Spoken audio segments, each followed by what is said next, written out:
Andrew Tucker, and welcome to Andrew Tucker World. What's going on, all my great people? What's going on, all my boxing fans?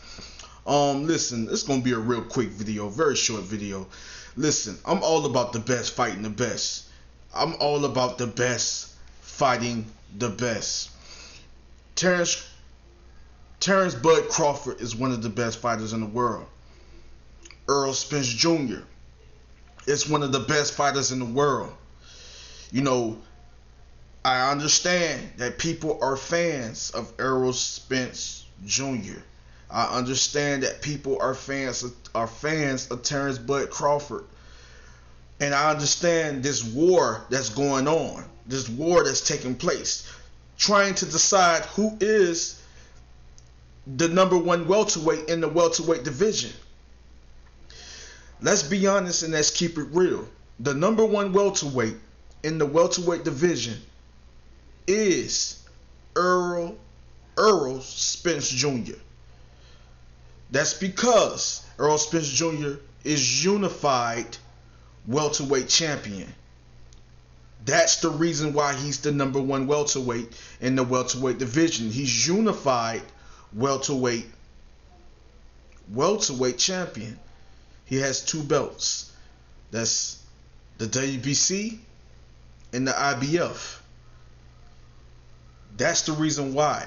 Because when it comes to resume, I don't really like to get into that because Terence Crawford has a pretty solid resume, whether people want to give him credit for it or not. But you're looking at fights from 135, 140, okay?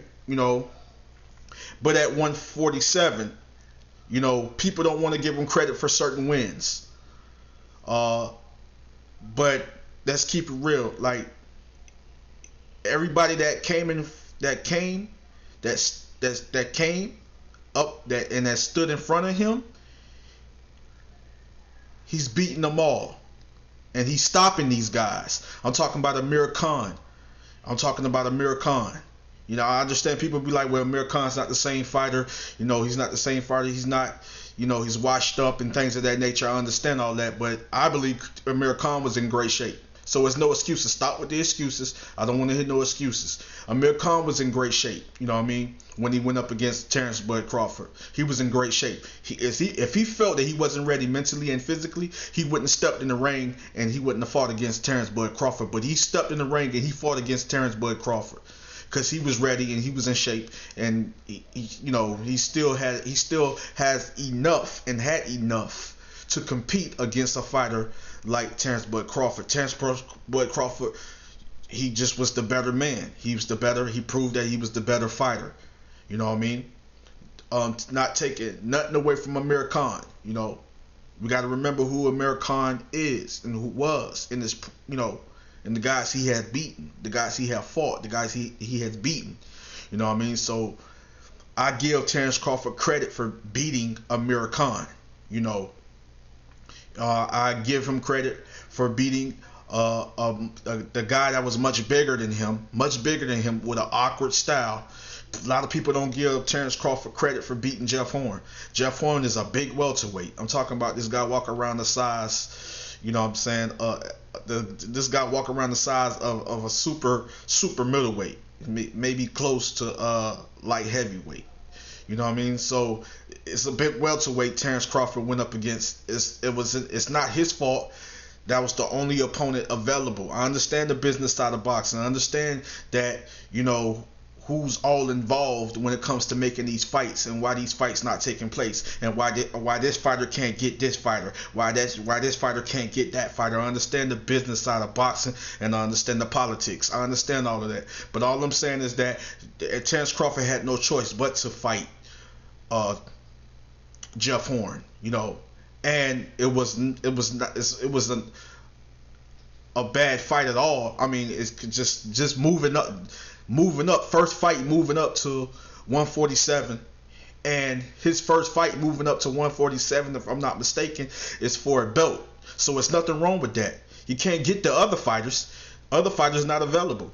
I'm not saying that the other fighters didn't want to fight him or didn't want to work things out when it comes to their advisors, managers, promoters, and their teams, whatever.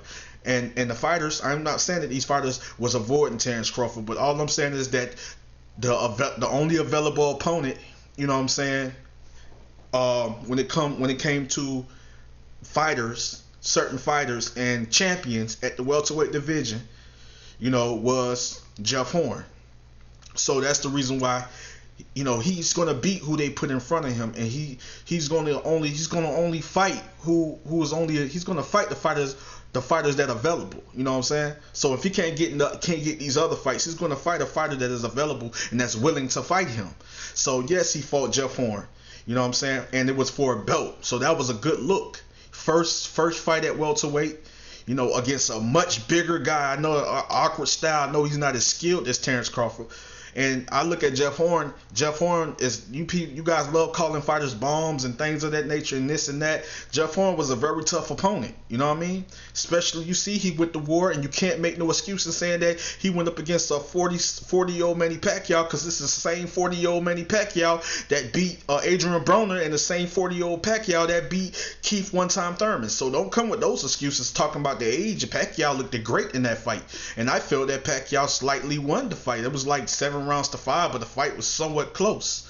So, but at the end of the day, Jeff Horn was still in the fight, and we're talking about a very big welterweight with an awkward style, very difficult style, and you have to be a very skilled elite fighter to defeat a style like a Jeff Horn style. So at the end of the day, Pacquiao won the fight.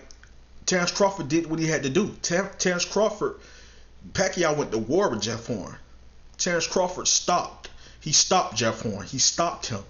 The much bigger fighter, way bigger fighter. You know what I'm saying? Like I said, the guy's he was naturally, he walk around the size of a super middleweight and close to light heavyweight. You know what I'm saying? So at the end of the day, I give Terence Crawford credit for that, beating a much bigger guy with an awkward style like that. It took a fighter that was very skilled on the elite level, very talented fighter, to beat a fighter like Jeff Horn. Some people say Jeff Horn a bomb, he did see that, but at the end of the day, it's your opinion. And maybe you don't follow boxing like how I follow boxing, or maybe you just see a certain style that you don't appreciate, a certain style you don't love. You can be like, oh, he's trash, he's garbage, but I don't do that, and I'm not gonna do that. You know, I respect every fighter that step in the ring, put their life on the line for our entertainment. That's what I do. You know what I'm saying? Whether this fighter is not on the level of that, or the next guy, or this fighter is not on the level of the next fighter, or this fighter or that fighter, I'm still gonna give fighters credit or respect that fighter. You know, especially every fighter that put their life on the line for our entertainment. But at the end of the day, you know, I give Terence Crawford, I give him credit for beating Jeff Horn. I give him credit for beating Amir Khan. You know, Kavaliauskas, you know, very tough, another awkward fighter, very tough, and was bigger and stronger than Terence Crawford, and a very dangerous fighter, you know, with a very dangerous style, and I believe would have been a tough opponent for any top welterweight. And I'm talking about Kavaliauskas. You know what I'm saying? So at the end of the day, I give him credit for these wins. When it comes to Jose Benavidez, I understand the situation with his knee or his leg or whatever, but at the end of the day, it still was a tough fight for Terence Crawford as well. You know, that still was a tough fight. You know, so at the end of the day, you know, he has beaten tough guys. He has beaten experienced fighters. And, you know, Errol Spence Jr., you know, I give him credit for beating Cal Brook. You know, I give him credit for beating Cal Brook. It was a great fight. It was a very entertaining fight. It was a war. I had Cal Brook winning the first 5 rounds. Errol Spence Jr. came on strong, made the necessary adjustments, started breaking Cal Brook down. I feel Cal Brook couldn't continue because the eye situation, you know, the broken orbital bone, whatever. He couldn't see out of that eye, couldn't see, you know, and if a fighter can't see, it takes away from his concentration.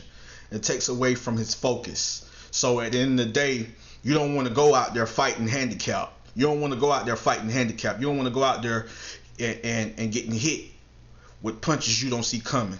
A lot of fighters have lost their lives in the ring. A lot of fighters have gotten killed in the ring. You know, and that is very dangerous. That's suicide. Going out there fighting and you can't see, barely could see. You know what I mean? But at the end of the day, I don't take nothing away from Errol Spence Jr. You know, he performed. It was a great performance when he beat Cal Brook. It was a great performance when he beat Cal Brook. It was a war. It was a very entertaining fight. It was a close fight, but he came through and he was able to get the victory. He was able to get the TKO victory over Cal Brook. You know, I give Errol Spence Jr. credit for beating Sean Porter in a very close fight. I had to go back and watch that fight. I scored the fight 7-5 for Errol Spence Jr. That fight was very close. So if people had that fight a draw, the knockdown was the difference. Yes, it was. But people go back and they look at that fight. Some people may felt that Sean Porter won the fight. It was just that close. It was so good. It was so entertaining. It was like those guys showed a lot of toughness, a lot of grit. Them guys went to war. A lot of fighting on the inside, maybe a little bit of fighting on the outside or whatever. I mean, Porter was all over Spence, and Spence was most definitely doing good fighting on the inside. Most definitely doing good at lateral movement, pivoting, a lot of good shots. Short shots on the inside, you know, very effective most of the rounds. Very effective. Good at fighting on the inside, getting to the body, whatever. Sean was throwing them off. Sean was going to the body. Sean landing good head shots, good body shots here and there. But was very busy, very busy throwing a lot of punches, cumulative of punches, you know what I mean? And just coming forward, being aggressive, and just making it a war, making it a dog fight, you know. So it was a very entertaining fight, and I love that fight. Errol Spence Jr. came through with the victory. Like I say, for me, I scored it 7-5, and then another good performance by Errol Spence Jr. Winning there against 2-division world champion Danny Garcia. I felt Danny Garcia I felt that Danny Garcia should. He had to be a little bit more busier, man. He had to be a little bit more busier. I feel he should have done a little bit more. You know, should have pressed the attack a lot more. But he did some good counter punching. You know, he did some good counter punching. He landed some good counter shots, and you know, it was some good. He landed a few good shots on Spence. I mean, few good hard shots, 2 power shots, a few good power shots on Spence. You know, a few body shots, a few counter straight right leads here and there. You know, he was trying to set up the left hook, but it was at times it wasn't there for him. Spence did a good job blocking, moving his head with good head movement, was good at getting in and getting out, jabbing to the body, good jab into the head, was effective with the jab. Errol Spence Jr. was doing a good body work. He was doing a good job at turning and pivoting and lateral movement and countering from different angles, whatever. And so he most definitely showed us that, and he showed us that night that he was the better man, that he's the better boxer, you know. And Danny Garcia is a good fighter, you know. Errol Spence Jr. is a great fighter, you know. He does a lot of things well, you know. The guy can box, you know. He can box, you know. He's very fundamentally sound. Sometimes he did get hit, left himself open, and you know, Danny was able to capitalize on a few mistakes Errol Spence Jr. made in that fight, you know. But at the end of the day, it was a good fight, you know. Much respect, much love and respect to Danny Garcia, much love and respect to Errol Spence Jr. You know what I mean? And like Errol Spence Jr. has a good resume at welterweight. He has a good resume. You know, like I say, we're talking about Cal Brook. We're talking about Lamont Peterson. We're talking about, you know, Sean Porter, Danny Garcia. You know, so he beaten some very good guys. You know, Chris Algieri. You know, I don't know if you guys will give him credit for that win or for that victory. Give him credit for that victory or that win, but I give him credit for that. He beat Chris Algieri. You know, like I said, he had beaten some solid fighters. You know what I mean? And he had beaten three top welterweights. You know what I mean? You know, we're talking about Cal Brook, you know, Sean Porter, Danny Garcia. You know, and also he he also beat, and I give him credit for it. Mikey moved up. Mikey made the weight, so there's no excuses talking about he's a smaller guy. He was too small. It's just that Earl was the busier fighter. Mikey did good defensively, surviving and things of that nature, but Spence was the taller, longer reach, and did good at displaying great boxing skills, working off his jab, fighting on the inside, getting in and out, digging to the body, and he was overwhelming Mikey Garcia with a cumulative of punches, smart, effective punches. You know what I'm saying? So at the end of the day, Errol Spence Jr. most definitely dominated that fight. Mikey was able to bounce back to beat, of course, Jesse Vargas, but that was a good fight, and that was a good win for Mikey Garcia. But Errol Spence beat these fighters, you know what I mean? And he showed us time after time why he's a great fighter, why he's a very skilled elite fighter, one of the best fighters in the world. And so is Terence Crawford. Terence Crawford is one of the best fighters in the world. You know what I mean? We talking about number 1 welterweight and number 2 welterweight. But when it comes to when it comes to pound for pound, Terence Crawford is number 1 pound for pound fighter in the world, because he was able to become undisputed and conquer a weight class. He was able to conquer a weight class. Spence have yet to do that. He's trying to do that. I believe he wants to do that at 147. But Spence is unified champion. That's a very, very big accomplishment. Unified champion. So Spence's goal is to become undisputed at 147. Terence Crawford was undisputed at 140. And he came to 147 and started dominating guys. So yes, Terence Crawford is one of the best welterweights in the welterweight division, and one of the best fighters in the world. He is number 1 pound for pound fighter in the world. Number 1 pound for pound fighter. Number 1 on the list when it comes to pound for pound. And of course, Errol Spence Jr. with the victory over Mikey Garcia, I believe he should be at least at number 4 pound for pound fighter in the world. Right there at number 4 or maybe 5. I think Spence was 6, so I think it's only fair, it's only right that Spence be right there at number 4. But at the end of the day, these are 2 great fighters. I have nothing but love and respect for Terence Bud Crawford, and I have nothing but love and respect for Errol Spence Jr. And this is the fight that the boxing world really needs. This is the fight that the sport of boxing really needs. We talking about great fights. See, it's all about the best fighting the best. It's all about the best fighting the best. It's just like when Tommy Hearns went up against Sugar Ray Leonard. It's just like when Marvin Hagler went up against Sugar Ray Leonard. It was just like when Mike Tyson went up against Lennox Lewis. When you had Floyd Mayweather versus Manny Pacquiao. When you had Julio Chavez. When you had Julio Chavez. Go up against Meldrick Taylor. When you had Canelo Alvarez went up against Floyd Mayweather, and you had Canelo Alvarez went up against the great Miguel Cotto.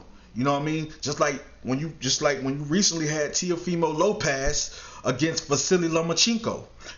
Great fights like that. The best fight, the best. When you had Josh Taylor versus Regis Prograis. Fights like that. And that was a good fight. Josh Taylor versus Regis Prograis. Forgive me for saying the guy's name wrong. If I'm messing up his name, please forgive me. Just like when you had the legendary Muhammad Ali versus the great George Foreman. You talking about the best fighting the best. When you had Anthony Joshua versus Vladimir Klitschko. The best fighting the best. Anthony Joshua versus Vladimir Klitschko. The best fighting the best. When you had Tyson Fury versus Deontay Wilder. Some people may be against Deontay Wilder. Some people may be against Tyson Fury. But at the end of the day, it was the best fighting the best. Just like when you had Sean Porter versus Errol Spence Jr. Just like when you had Terence Crawford, and I'm going back to 140. Just like when you had Terence Crawford versus Victor Postol. So saying that Terence Crawford haven't fought nobody, Victor Postol was a very tough fighter. a very skilled fighter, elite, one of the best fighters in the world, on the elite level. Terence Crawford was able to outbox him.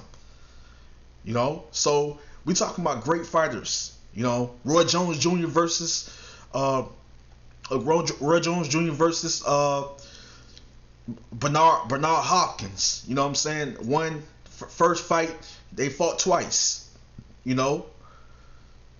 So, we talking about the best fighting the best. Bernard Hopkins went up against Felix Trinidad.